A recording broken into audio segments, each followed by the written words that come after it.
Wow, wasn't that an amazing video Krista created on back to school fitness?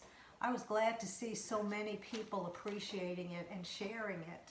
And I have a few more things that I want to add on this back to school topic. Um, the let's see, having 45 years of experience as a student, a parent, a teacher, a school leader, a principal in a traditional brick and mortar environment, as well as homeschooling and virtual schooling, I've got a few things to say. And the first thing I have to say comes from a conversation I had this morning where a parent said to me, "My God, the back to school shopping list was crazy. I'm nervous enough sending my kid back to school without spending all this money. They need all these new clothes." And the other lady in the conversation said, "Well, we buy uniforms still. And all the school supplies." She said to me, "It's getting out of hand." So I thought about that, and it is getting out of hand. Back to school has become a holiday. It's a big deal. But maybe we need to step back and maybe we need to say back to school is back to a schedule, back to reality, back to life. As a parent, I never liked back to school time because it was always back to the you need to, you should, did ya, have you, and it seemed like it was back to stress time.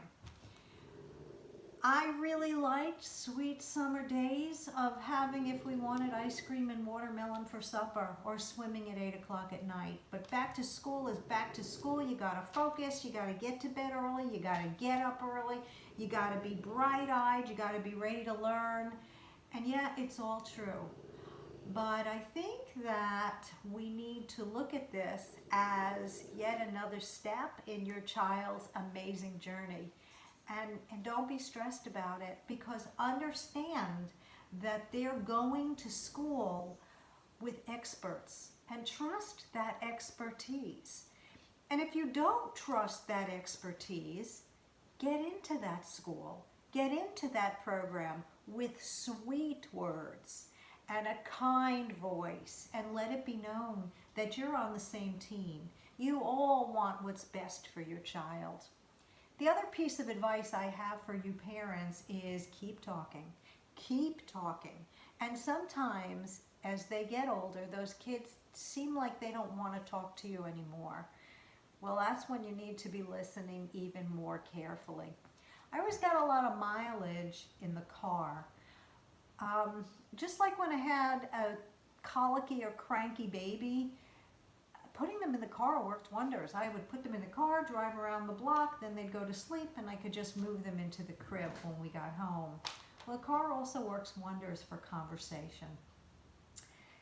When my children would talk to me, if they could see the look in my eye or the slight change in my facial expression or maybe some body language, very often they'd clam up, and that was the last I hear.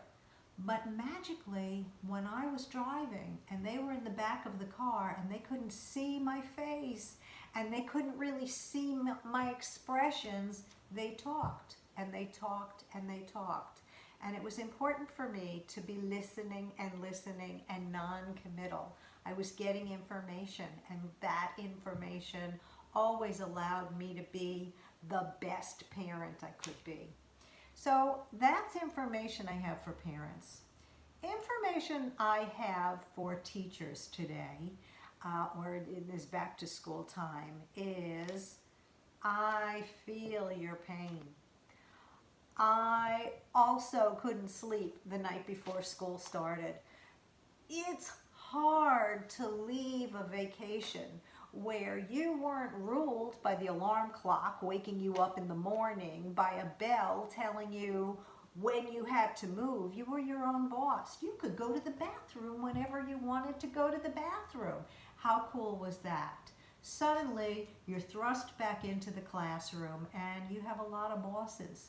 You have your internal school bosses, You have your district school bosses, you have your state bosses, you have your parent bosses, and yeah, you even have your student bosses. But that's not really all that different from any other job, is it? The major difference in our job is that we know we're making a difference every day. You are experts. You went to school to be experts, and moreover, you went to school to be creative experts.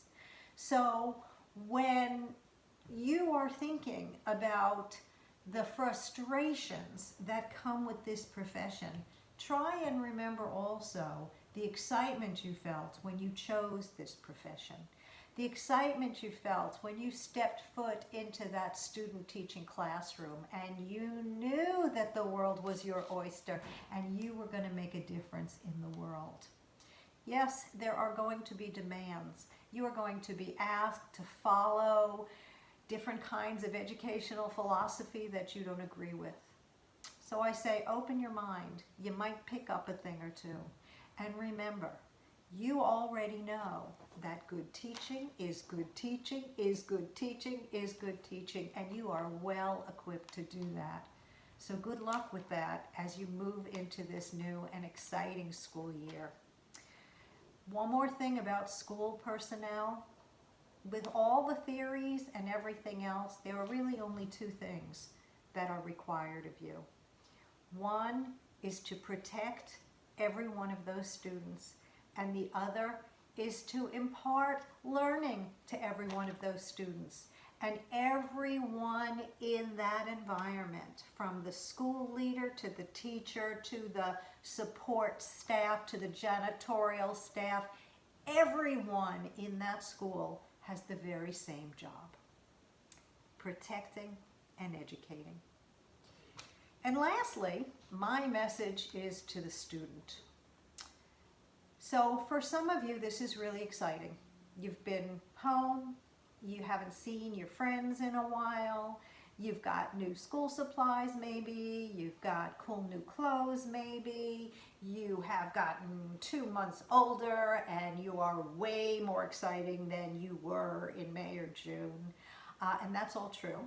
But that's going to wear down soon, and soon you're going to be faced with homework and reports and new teachers and oh my goodness, and I want to go play and I want to go have a good time. But here's the message I always gave my own children. And this message is, everybody works and everybody plays. You are a unique individual who has free will. And that free will lets you alone decide when you're going to work and when you're going to play. So, if you want to play now and you want to blow off all the things that your parents and teachers and everyone else is telling you to do, you can do that. But that means you're going to have to work a whole lot later on. If you take advantage of all of these opportunities and you learn and you work and you realize what a great chance you're being given now, you'll soar through this, and later on you'll get the chance to play. Ask any adult. They'll know what I'm talking about. Everybody plays and everybody works.